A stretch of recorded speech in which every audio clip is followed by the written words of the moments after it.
बूढ़ी माँ का इंतज़ार आज हमारा टॉपिक है। पारो मेरी पड़ोसन है। वो बहुत ही बेसब्री से अपने बेटे का इंतज़ार करती है, लेकिन उनका बेटा आज तक नहीं आया। सवेरे से ही पारो मेरे पास बैठी थी। अपने नियत समय से 1 घंटे पहले ही आ गई थी। उसे पूरा भरोसा था कि आज दिवाली के दिन उसका लड़का उसे ज़रूर फ़ोन करेगा। जैसे ही मेरे मोबाइल की घंटी बजती है, पारो को लगता था कि उसी के लड़के का फ़ोन है। जैसे ही मैं मोबाइल उठाकर हेलो बोलती, उसकी आंखों में एक चमक आ जाती है। वो बड़े उत्साह से मेरी कुर्सी के पास आकर बैठ जाती है, पर मेरे किसी मित्र या रिश्तेदार के तरफ से फ़ोन मिलने पर बधाई का अनुमान लगाकर वो थोड़ा निराश हो जाती है, फिर वापस अपनी जगह पर उदास होकर बैठ जाती है।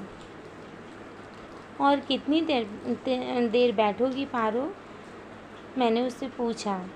उसने कहा था सुबह 9 बजे फ़ोन करेगा। अभी 11 बज चुके हैं। अपने घर जाओ, दिवाली की तैयारी करो। मैं कुर्सी से उठी, रंग उठाई और रंगोली बनाना शुरू कर दी। पारो की आंखों में उदासी के हल्के से भाव आए। फिर जल्दी ही वो संभलते हुए बोली, लाइए ये वाला रंग हम भर देते हैं। जब तक रंगोली पूरी नहीं होती, हम आपके साथ रंग भरते रहेंगे। पारो की आस टूट जाए, मैं भी नहीं चाहती थी। मैंने मुस्कुराकर उसे अनुमति दे दी। पारो का लड़का दिल्ली चला गया था, फिर कभी वापस आया ही नहीं। यहाँ पारो अपनी मड़ैया में अकेली रहती थी। उसके 2 बच्चे और थे, एक लड़की जिसकी शादी हो चुकी थी और एक छोटा लड़का जो कई बरस हुए पीलिया, निमोनिया झेल न पाया और भगवान को प्यारा हो गया। अब बड़ा लड़का ही उसके जीने की अंतिम आस थी। पारो की आंखों में मोतियाबिंद भी हो गया था। उसे अपनी आँख का ऑपरेशन कराना था।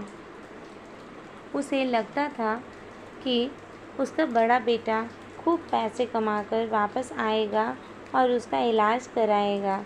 1 साल पहले जब पारो को लड़का दिल्ली जा रहा था, तो उससे चिपट कर खूब रोया था। उसने वादा भी किया था कि जल्दी ही वह पारो की आंखों का ऑपरेशन करवा देगा।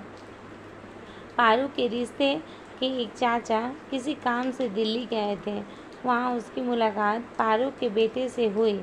उन्होंने पारो का पूरा हाल उसे बताया कि किस तरह उसकी माँ उसकी यादों में बावली हो गई है, आंखों से दिखना बहुत कम हो गया है, और समझाया कि थोड़ा खैर खबर लेते रहा करो। लड़का ने व्यस्तता का बहाना बतलाया। चाचा ने उसका मोबाइल नंबर ले लिया। वापस आकर उसने पारो को बताया कि उसके लड़के ने दिल्ली में किसी कंपनी में गार्ड का नौकरी कर ली है और वहीं उसने शादी करके अपनी गृहस्थी बसा ली है। पारो को तनिक भी विश्वास न हुआ। उसे लगा कि ये चाचा उसके परिवार से जलता है, इसीलिए बकवास कर रहा है। उसे लगता था उसका लड़का उससे पूछे बिना पसंद के कपड़े तक नहीं पहनता था, फिर शादी क्या करेगा?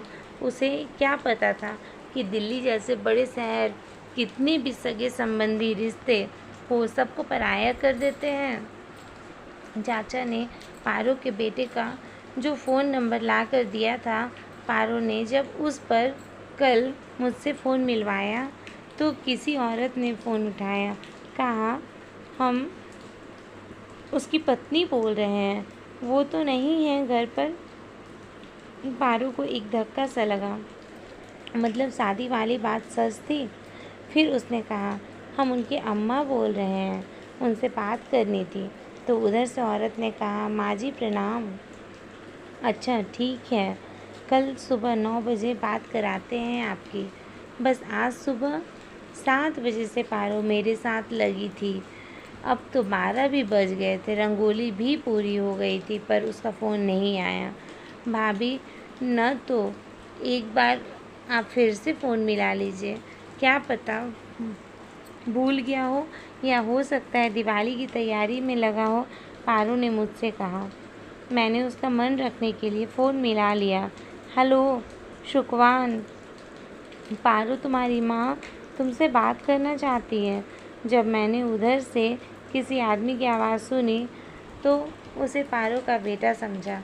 उधर से आवाज़ आया कि यहाँ कोई सुखवान नहीं रहता है, प्लीज़ इस नंबर पर फ़ोन मत मिलाइएगा कभी। उधर से उत्तर आया। इसके बाद फ़ोन कट गया। मेरी अंदर की आवाज़ पहले ही कह रही थी कि अब यहाँ कनेक्शन नहीं मिलने वाला, लेकिन कनेक्शन इतनी जल्दी कट जाएगा ये पता नहीं था। मैंने पारो की तरफ देखा जो आँखों में आंस भरे मेरी और एकटक ताक रही थी। मैंने क्षण भर को उसकी आँखों में देखा, फिर आगे उससे नज़रें मिलाने का मुझे एहसास न हुआ। क्या हुआ भाभी? उसने बड़ी आस से पूछा। कुछ नहीं पारो, लगता है फ़ोन ठीक से काम नहीं कर रहा है। उधर से आवाज़ नहीं आ रहा था, मैंने बहुत धीमे स्वर में कहा। अच्छा पारो को जैसे मेरी बात का भरोसा हुआ। अच्छा भाभी, कल फिर देख लेंगे। इतना कहकर वह हताश होकर जाने लगी। मैं जानती थी कल भी फ़ोन नहीं आएगा, यहाँ कोई सुखवान नहीं रहता। इतनी तल्खी से ये कहा गया था कि मुझे भी पूरा विश्वास हो गया था कि मोबाइल फ़ोन के उस और जो भी हो, पारू का लड़का तो नहीं था। एक पति हो सकता है, पैसे के पीछे भागने वाला आदमी हो सकता है, शहर में बसने वाला एक स्वार्थी मक्कार इंसान हो सकता है, पर बेटा तो बिल्कुल भी नहीं हो सकता। मैंने यह सोचकर अलमारी से 10,000 रुपये निकाले। तब तक पारो गेट तक पहुंच चुकी थी। पारो, ओ पारो, मैंने पीछे से आवाज़ दी। हाँ भाभी। पारो फुर्ती से मेरी ओर मुड़ी। उसकी आंखें एक बार फिर चमकी। उसे लगा शायद उसके लड़के का फ़ोन आ गया हो। तुम्हारे लड़के का फ़ोन नहीं लग रहा है, उसका मैसेज आया है, कह रहा है मेम साहब को मेरी तरफ से माँ को 10,000 रुपये दे दीजिए। अब मैं आऊँगा तब दे दूँगा। ये लो पैसे, अपने मोतियाबिंद का इलाज करा लेना। मैंने कहा। पारू की आंखों से आंसू लुढ़क गए। उसके विश्वास की जीत हो चुकी थी। उसने आगे बढ़कर मेरे हाथ से पैसे ले लिए और कहा, हम जानते थे हमारा लड़का हमको बिसरा नहीं सकता। मैंने गहरी सांस ली और सोचा, आंखों का मोतियाबिंद तो ठीक हो सकता है, पर मन की आंखों को सब स्पष्ट न दिखे वही ठीक है। आखिरकार पारो को बेटे का अब तक कोई फ़ोन नहीं आया। उसका बेटा दिल्ली जाकर पूरी तरह से बदल चुका था और पारो अब तक टकटकी लगाए बैठी हुई थी।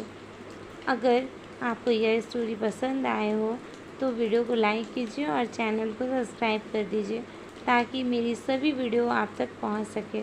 धन्यवाद दोस्तों।